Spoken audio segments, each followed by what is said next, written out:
In this example, we want to evaluate each limit below by interpreting it as a derivative of a function f of x at a value x equals a.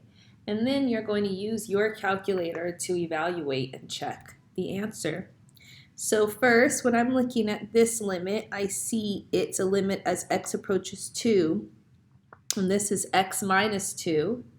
So I look at this as being in the form of f of x minus f of a over x minus a.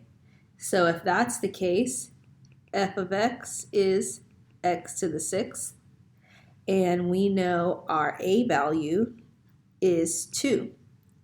So we can check f of 2 is 2 to the 6th, which is 64, which is what we have here. So they really want us to find f prime of 2, which is the derivative with respect to x of x to the 6th evaluated at x equals 2. Now, if you use your calculator correctly, this should equal 192. So check with your calculator to make sure you get that answer.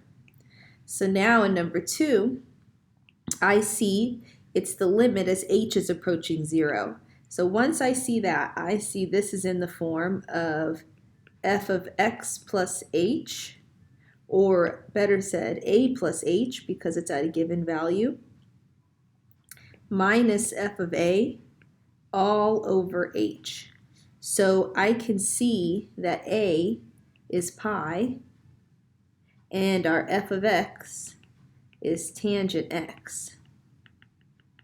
And we can check f of pi is tangent of pi, which is 0, which we can see is being subtracted on the end.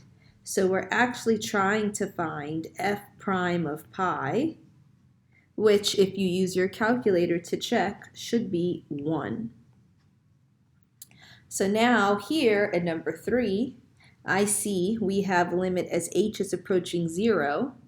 So that is the function f of, I can see e plus h minus f of e all over h, right? If we're looking more into it, already recognizing what a is.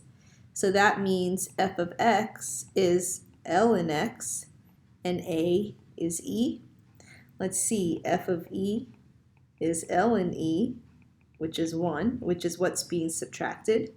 So they're asking us to find f prime of e when f of x is ln x, which is approximately, if you use your calculator, 0.36787,944. So make sure you can get this in your calculator. See me if you can't. So last but not least here, now we have x is approaching 8. So that means this is f of x minus f of 8 over x minus 8. So f of x is 1 over square root x plus 1. A is 8. And we can check f of 8 is 1/3. So we're looking for f prime of 8, which if you use your calculator, you should get -1 over 54. So make sure you can find those derivatives using your calculator.